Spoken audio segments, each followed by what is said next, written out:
In this video, I'm going to review what is the marketing information you get from campaigns when you run like a Facebook ad, Instagram ad, Twitter ad, things like that.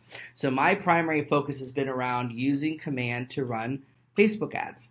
So you're going to see here, these are my past campaigns that I've ran. You'll see I've been testing this out now for a while. So this is my career event from way back in May. I've got a June one that I did. Now those were promoting an event for actually working towards my profit share. So these are things that I had ran back then. And then my real focus has been around downloading the app. I had an open house that I was promoting. So you can see that I've been testing this a while. So how you use this widget first is you look here at the top and it's going to give you what everything is. So your duration, your cost per, really it means 1,000 impressions, cost per click, cost per lead click, total spend, and goals. So if you aren't sure what everything here is, they added this really great little guide to explain what everything means. So you'll see here I said impressions. This will tell you what your impressions are and how it's calculated. It really just means who saw it. So think of them as scrolling. Doesn't mean they stopped, but who had the potential to see this. So the neat thing is, this is a video ad that I ran, and I can see here that this is completed. I ran it for 10 days back in August, and I got about $3.53 per 1,000 impressions, and I got about 7,000 impressions of people that had saw it, which is great. Because that's 7,000 potential people who maybe never heard of me before who saw the J Team on our consumer app. Out of those, I got 48 clicks. So the 48 clicks, I spent as little as 52 cents each. That's really phenomenal. A lot of times you'll see in my other ads that I ran, when I did it as a picture, my clicks and my cost per click were like $1.78. As little as $1.47, $2.08 per click, and I got it down to 52 cents, which is phenomenal. Then you're going to see one for leads capture. Now, you'll notice my leads capture, it's all 0 because when it says click, I chose the brand awareness option when you run a Facebook ad. So when we first started this, we did not have a cool new feature called lead capture. So that's why it has a box for lead capture. Yet I didn't run that type of ad. So in your system, if you're just seeing a lot of clicks and no leads captured, most likely you chose brand awareness, which points them to a link that you provide. So in this example, I gave them a link to my consumer app. I had a video that played that demoed the fact that they could save thousands with Keller Mortgage, and I had it point to my consumer app link. So that's how I got 48 clicks, and I'm okay if 1 or 2 people downloaded it. For $25 budget at 52 cents each, well worth it to get my consumer app out to as many people as possible, because when the new version comes out, I'm going to get all that data and information and insights of whoever has the app on their phone instantly. Now, lead capture, there's a new option when you create a Facebook ad that says, would you like us to capture the lead for you? What this will do is not use your own link. So in this example, it wouldn't send them to my consumer app. It would actually have a Facebook form that pops up with their name, email address, and phone number, and all they have to do is click the submit button.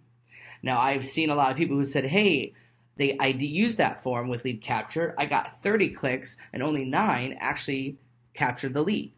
That just means out of those 30, only 9 people decided to hit the submit button. Everybody else probably saw the form and just said, I don't want to give my name and number.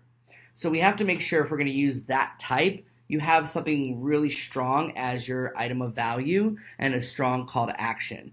An example would be download our, let me rephrase that. How about you submit your form and we will provide you with a 30-page how to sell your home PDF guide.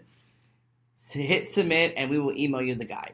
That way I would know I'm going to actually get the guide, and I would hit the submit button. You would get the confirmation email and information into Command under leads from Facebook, and then you'd be able to send the guide saying, thank you so much for filling out our form. Here is the guide that I promised you, right? Call to action and something of value that they'd want to download. So some people have had success saying, I've got a brand new listing for exclusive information you can't find online. Hit the submit button and we will send you details that you will not find online, right? That could be some cool value items. That one does well. I've seen a lot of success around buyers and seller guides. If you're targeting renters, if you're targeting, to get new listings, there's some really cool ways to do that. So that's when you'll see the lead capture. This also tells me my budget was $25 for 10 days. And in this example, I got this many clicks, which is awesome. In comparison, I did the same kind of an ad with the photo only, and you'll see here I ran it for 5 days, so I might have been able to run it for a little bit longer. This is in July. I got 3,000 views, impressions of who saw it, 9 clicks for my ad of people clicking the link to download my mobile app. So you'll see in my testing, video is king. So if you can do a short video demo, whether it's around the house, whether it's around your neighborhood, whether it's 10 tips to buy a home, give it tip 1, 2, and 3, and then you download the rest. These are all great ways to do that. And what I love about Facebook is you can dabble and try this. So if you want to run an ad for a couple days, you can. If you want to try it out, you can. And I don't have to spend an arm and a leg to do that. So that's what all this stuff means up here. If you need help with the little information, click there. I would recommend you do some testing. In my example, this one worked, and I tried that same ad again in September, and I ran it for 10 days. I actually got more views, yet I got less clicks. So it probably just means it's time for me to change up my video, try a different format, reword my ad, and the same goal I want is to download my consumer app. But again, for 50 bucks, I got over 78 clicks. And if I can get between 2 to 5 people to download my app and potentially do business with me, that was well worth the investment. I hope this helps you explain a little bit more around how you can use campaigns to see what's going on here. If you enjoyed this video, give it a like. Leave me a comment below. I'd love to hear from you. And as always, follow me on KB Connect or YouTube today.